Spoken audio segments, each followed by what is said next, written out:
learning about Gemara. We are up to the Zion of an Aleph. Papa has a series of questions.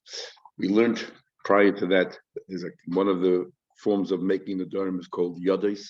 It's incomplete sentences. But then we said there's Yadayim Mechichais and Yadayim She'ein Mechichais. Yadayim Mechichais is we know what you're trying to say.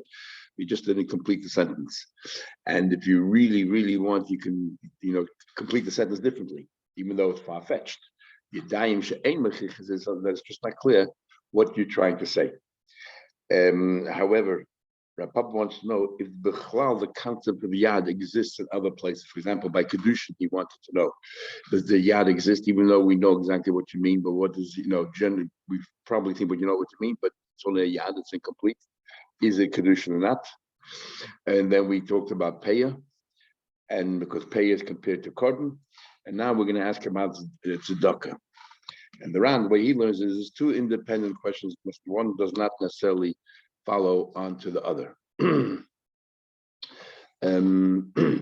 Says the Gemara, yes, the top of the page, yes, yad l'tzedakah, ein yad l'tzedakah. They're all going to be the same case that we had by Kedushin, but the question is, we know what you're trying to say, but it was incomplete. Is there a yad by tzedakah or not? What's the question? What exactly is the case? Somebody said, that this coin should be for tzedakah. The nami, and to this coin, and also this coin as well. Well, how would tzedakah ask me? That's not an incomplete sentence. That's a complete sentence. We know exactly what you're saying. He said, he said, I'm giving this coin to tzedakah and this, but he didn't say also. He didn't say also. Now, why is it incomplete sentence? Because you can read it differently. My hadin nami tzedakah kama. Did he mean to say and this also? He didn't use word also and this. He meant tzedakah. Or Dilma, my hadin. What he meant by hadin is the nafkus balma. And this coin, I will send it on my own private things. Because the sentence is incomplete, we can complete the sentence in different ways. But the Buddha would ask it just didn't complete the sentence.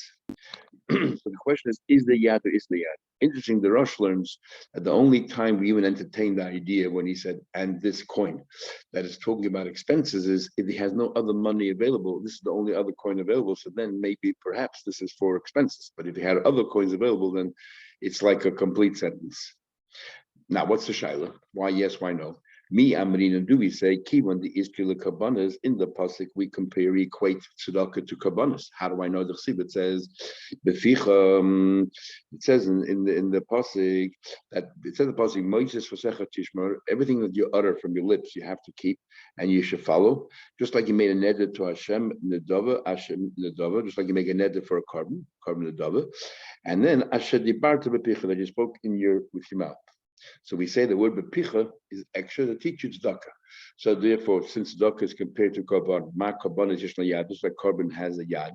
Av tzedakah yeshla yad. So tzedakah also we say that if we know what you're trying to say, even though it's an incomplete sentence, it's a yad, it's good enough. Perhaps we only compare in this pasuk, when you compare it to korbanos, we're only comparing it to balta acher. And therefore, only regarding this mitzvah, this aver about the acher, we say that tzedakah like a korban. You make a promise, you cannot delay it, but not if you are going to. But it's not what do you call it? Not regarding other matters. Not regarding, for example, yodis. There is a big machlekes by tzedakah, even though the pasuk says picha. Whether if you just thought about it, you're already chayv to give tzedakah. You thought you'll give $100. Or you actually have to utter it with your mouth. In other words, there's two ways on the pasuk clearly says your mouth, but there's two ways of understanding the role of your mouth. One way is saying the words that creates the chiyuv. The other way is saying the words tell us what you're chayiv already because you thought about it. No, it's just revealing to us. So this is actually what's mechayiv you by tzedakah. Says the next question is, and this is the follow-on. Yes, yad lehefker, ein yad lehefker. If you make something hefker, we'll see the circumstance in a minute. Is there yadas by hefker not? If the sentence is complete, does it become hefker because yes, there's a yad to hefker or not? What's the question? So the Gemara says, Hainu tzedakah. What's the question? Isn't hefker and tzedakah the same thing? And why should hefker be similar to tzedakah? So as the Rishonim say, generally speaking, when you make something hefker, because you want the poor to benefit. Isn't that the same as tzedakah? So the Gemara says, so what are you asking? Im tim tzelem kama. This is actually like a follow-on from tzedakah. Im tim tzelem yesh yad tzedakah. If you can tell me there's a yad tzedakah, why?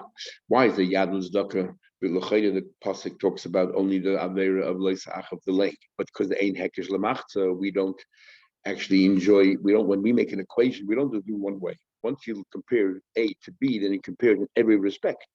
So therefore, we compare to carbon tzedakah to carbon not only for bal ta'ach, but also for all the other dinim, including yodas. Then hefke. So what's the question about hefke? Hefke mi amri and hein tzedakah. Do we say hefke is like tzedakah? Or dilma shiny tzedakah? Tzedakah is different. Tzedakah lechazi alanim. Tzedakah is purely for the poor. Aval hefker is bein la'ani and bein la'shirim. Hefker, anybody can take your hefker. But we hold the hefker. Anybody can take your hefker. And since anybody can take your hefker, like Brazil, then it's not really tzedakah. Rich people don't need it.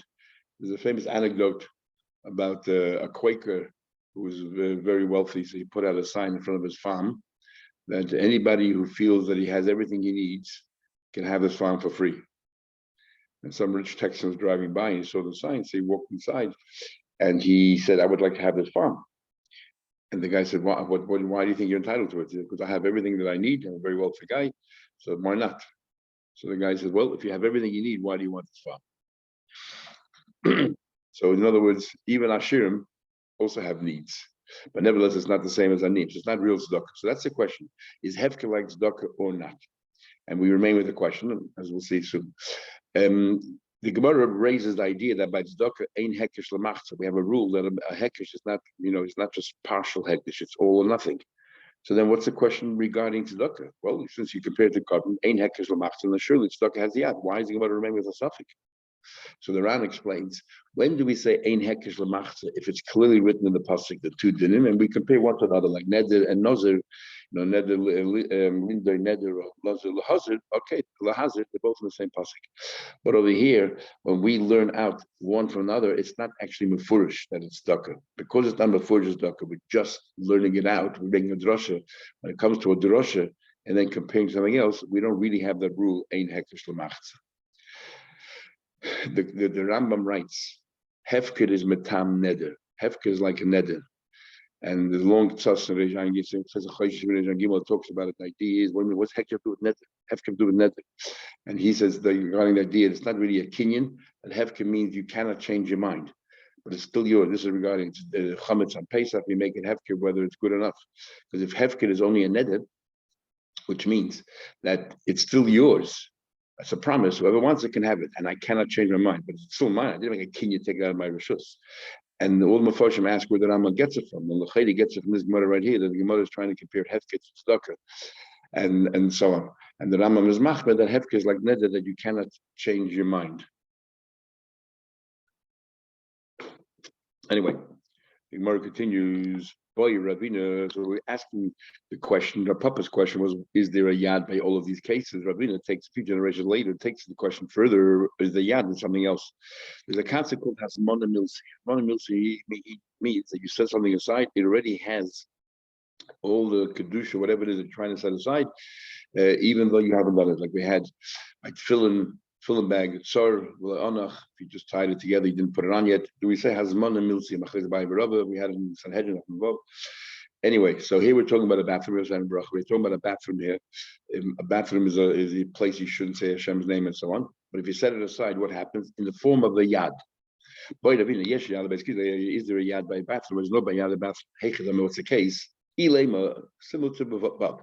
If you can say to Ahmad, he said, Hadid Beis, this room should be a bathroom, the Hadin Nami, and so to this one, well, who basically said Nami happened, then definitely it's clear. Not a yad, that's Hazman. He said, and this, but Nami didn't use the word also. So they're all exactly the same circumstance. So it's an incomplete sentence, and you can always kvetch a different. You can complete the sentence slightly different. That makes it a yad, even though no probability. If it's yadayim mechichas, you meant to conclude this way, but the fact that you can conclude another way means it's an incomplete sentence. For example, my hadin. What do you mean when he said and this? The amma that he said the hadin number is does he mean and this is also a toilet? But you my hadin and this is tashmisha ba'alma kama. He meant only for his own personal use, nothing to do, or for other uses, nothing to do with the bathroom. Says the Gemara as a sidebar, the fact that he's asking a question whether it's a yad or not means that he actually holds that Hazmon and Milsi, that if you set aside a room, a bathroom, even though you haven't used it yet as a men's room, nevertheless, you're not allowed to put on film there and all that because it already has the chalois, already is considered a toilet. No, but Hazmon and Milsi. Saying about Mikal, the Pshitla Ravin, it seems from here, Ravin is convinced the Yesh is even that there is such a thing by Hazmana when it comes to a bathroom. The problem is, Ravina himself had that very question. The Gemara Brachas there in the third paragraph at the end, Hazmina Lebeis Kisei Mao. If you set aside a room for a toilet, does it already have the status of a toilet or not? And then he asks Hazmina Lebeis Merchez Mao. Some people do not delete this, but others say you set this room aside to be a bathhouse, which already has certain dinim of learning Torah and so on. Does it already have that status? Moila is even Moila, ain't even Moila. Does Hazman work it out? Then I've been asked Bechlala does Hazman, and here he's asking whether this is a yad or not. Who knows even if there is Hazman? Says Gemara, you're right. Ravina had two questions. This question is built on the other question. First of all, Zimun Moil ain't Zimun. Is the Zimun? And in Tim Shalema, yes, Zimun. Tell me there is Zimun. Tell me, yes, yad or ain't yad. Is there such thing as yad or not? That's his question. Then the Mishnah, the very end of the Mishnah, has talked about idea of menuda. Instead of using the normal words melchukani, mufreshani, he used the word menuda. Now menuda can be interpreted two ways. Menuda can mean I want you to be in chedim. I'm trying to put you in chedim. That's menuda. Or menuda means I'm trying to distance myself from you, just like a neder. So the Chachamim felt that it's nothing. It's like chedim, and who are you to put people in chedim? That's not a neder. But the Kiva was choychech lahachmed. He was like hesitant, and he was being machmed. So he wasn't definitively machmed. He was just choychech. So there's no malchus or anything. He wasn't so certain. Says the Gemara, but Abaye says, Moider Rabba Kiva malchus, and like Rabbi Kiva himself definitely agrees. Lashes you won't get if you defy your neder, if you breach your neder, lo yachal devari, that you won't get. Because in kind of so, he shouldn't say the word choychech. Nisne Rabbi Kiva machmed, just say he was machmed. Choychech means he was like hesitant. Further, there's three possibilities. One is if he used the word nedina minach, that I am also from you. Kuli amele pligi. Everyone agrees that it's a neder. It's about this word is a neder, and you will actually get lashes. Machlekes Rishonim. What's exactly the word nedina means? That I want to distance myself from you. According to some Rishonim, it is such a strong word.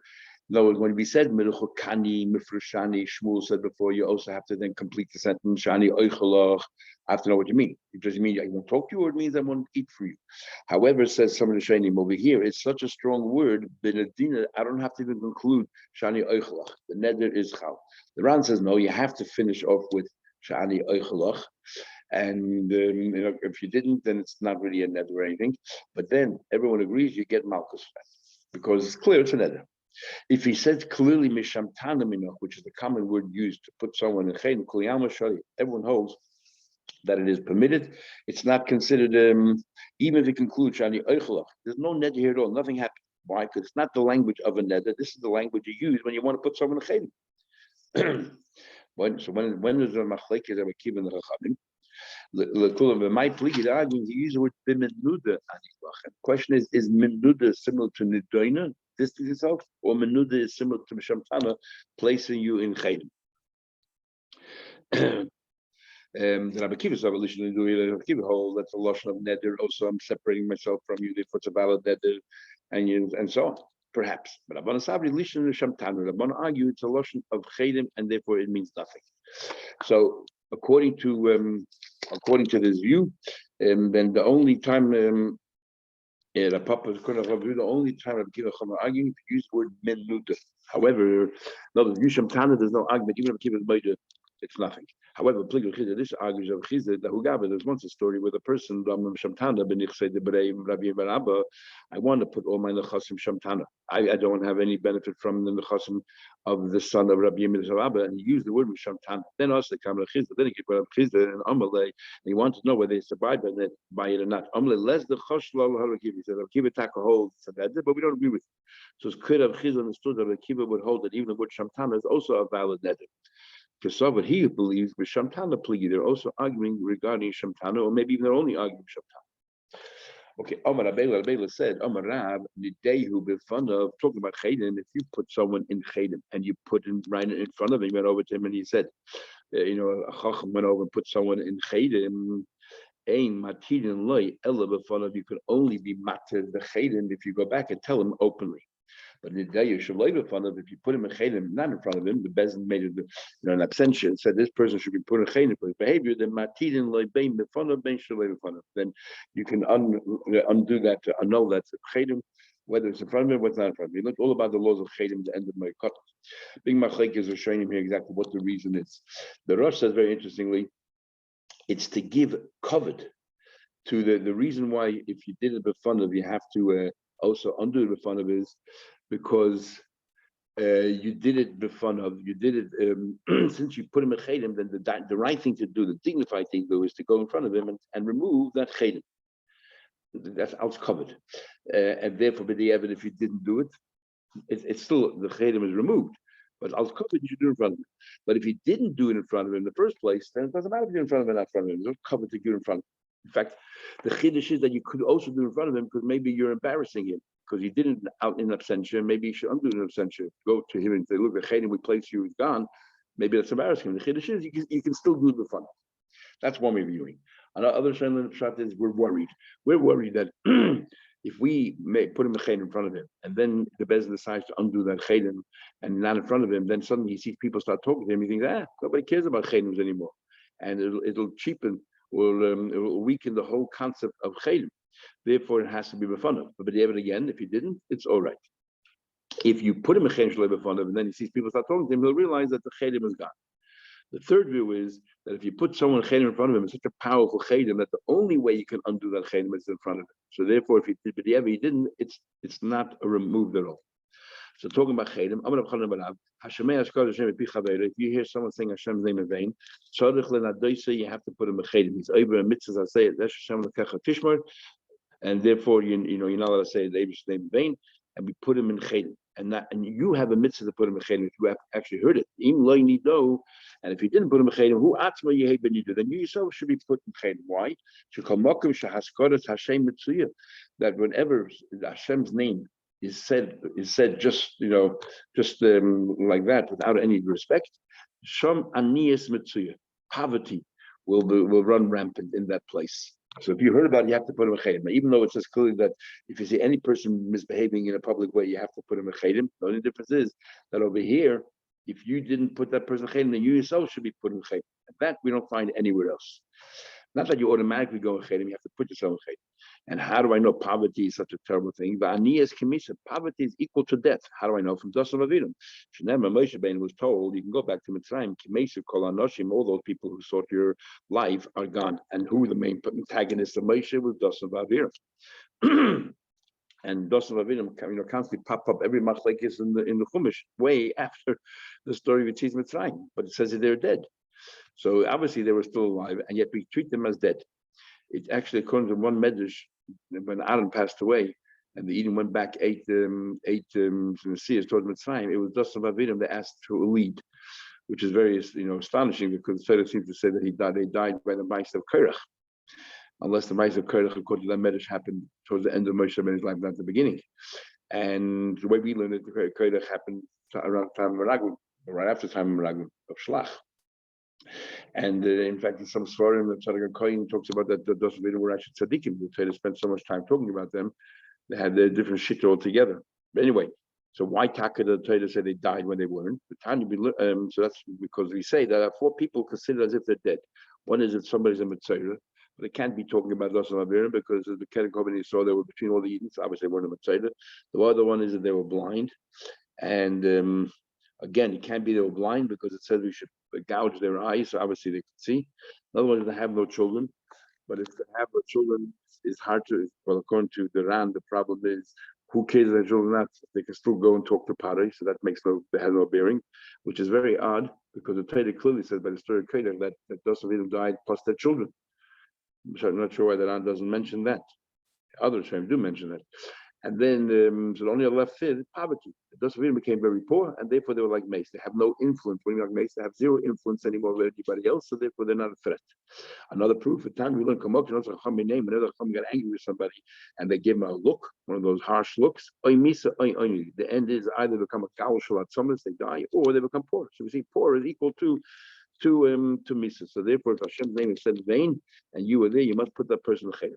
I was once standing for a woman, this woman, the Afkas, she said Hashem's name, she uttered Hashem's name in vain, and Shamta, we put her in Chayim.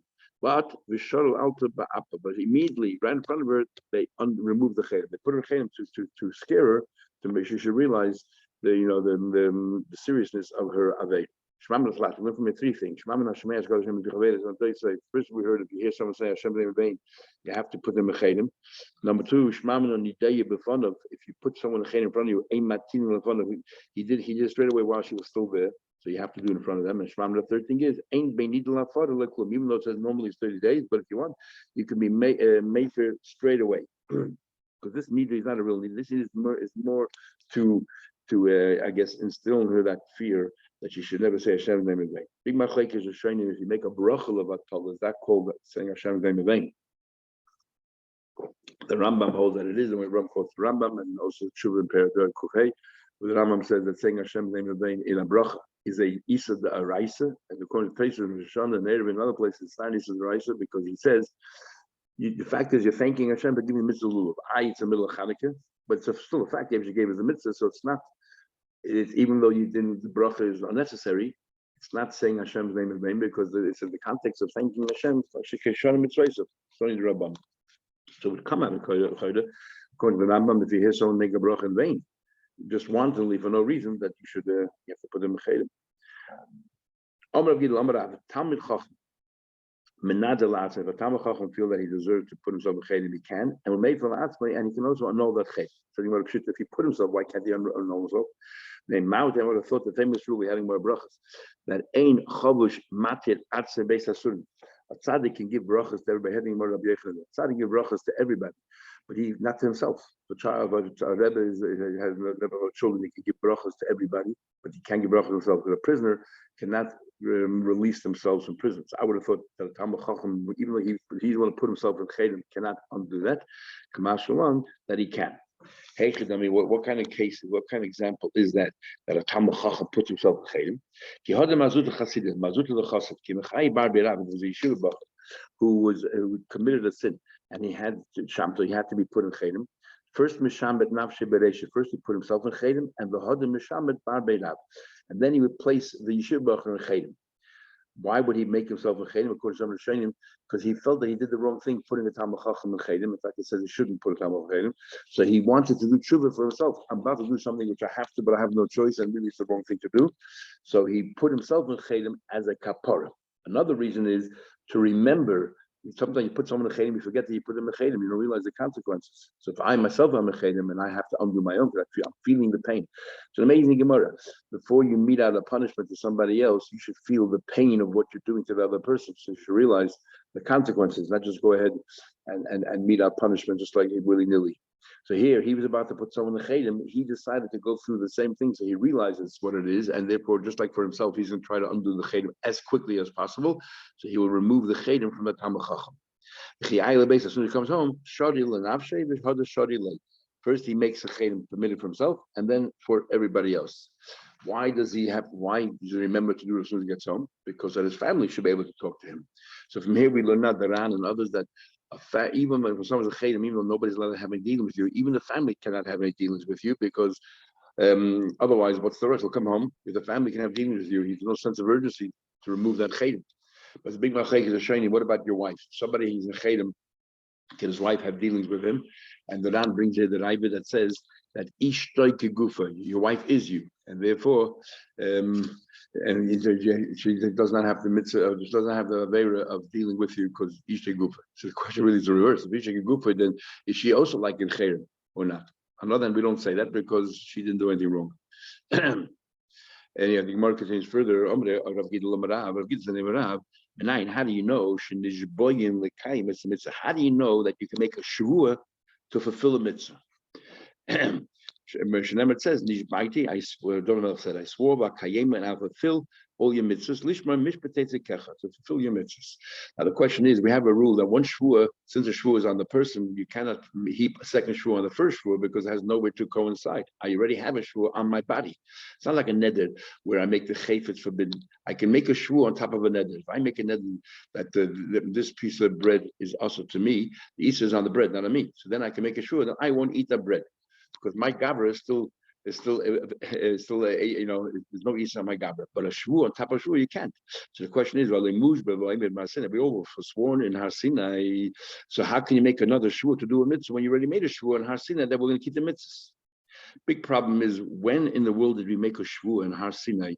We didn't. Nasa v'nish was not a shvu. We just said, "Well, do. Where's a shvu? Shvu, you have to use the word shvu. You have to say Hashem's name." So Rashi in Chumash in this week's Pasha says that Avraham Avinu came to Eloin Moira, and it says, what's Eloin Moira? That's Shem. That's where Avraham Avinu was shown where Hagrizim and Ha'evel will be. This is the Pasha's Lech Lecha, where Hagrizim and Ha'evel will be. And over there, we are going to make an Olah, a Shavua, Moira regarding the Torah, when Klal Yisrael made a Shavua. So that's what Rashi says is the Shavua. Others say when by Arbas Moavi said order Mashalo Yokim Zatoida Hazais, that pasuk was that order was when we made a shvua to accept the Torah. But this statement is everywhere. And the obvious question is, where in Har Sinai did we make? There is a method that says Nasa v'nishma is a shvua, but you have to wonder, why is that a shvua? Ella Hakamashma, you're right, the shvua is not chal. It comes to teach you the shadil in nafshe. Even though it's not a shvua, you're permitted to say that in order to give yourself a bit more motive to do the mitzvahs. And according to some training, you could say it with Hashem's name as well, and use the text of a shvua. It's nothing wrong with it. And but you're not able to yachal for the shvua because the shvua is never chal. According to many training. If a person says Ashkim ve'eshna peidik, I will wake up and I will learn this peidik, or Ashna mesechta zu, I will learn this mesechta. Neder godol neder l'kei Yisrael. He made a massive neder to Hashem. Now, this is very important. We'll come back to that. You're ready for sworn in Har Sinai. How can this that we'll learn Torah? My Kamasha comes to teach you that Philazuz of Alma. It comes to teach you the same idea that a person can make these Nedarim if they feel they're weak and they their challenges. This will give you the motive to continue. So this is the same thing that Gidel said before. Heinz of Gidel Kamais. Is that the same thing? How Kamashma comes to teach you. Since we want, you can exempt yourself by reading Krishma every morning, every night. Therefore, since you can exempt yourself by reading Krishma every morning, every night, therefore, I don't have a chiyuv to learn every minute of the day, and therefore my shvua is chal. Now, is that by Talmud Torah? There's no mitzvah to learn a whole day. We'll talk about that tomorrow morning. But let's just talk about quickly one thing here. When he says neder neder God will be Yisrael, sounds like we're talking about a neder. And if we're talking about a neder, the whole idea of a neder is that you say this object, that the isa falls on the chayfetz. When you make a neder, I will do something. There's nothing there. There's nothing tangible. So how can I be a neder? Number one. Number two, it says over here that you already told us that. We already told us that before we talk about shvur. Now we're talking about neder.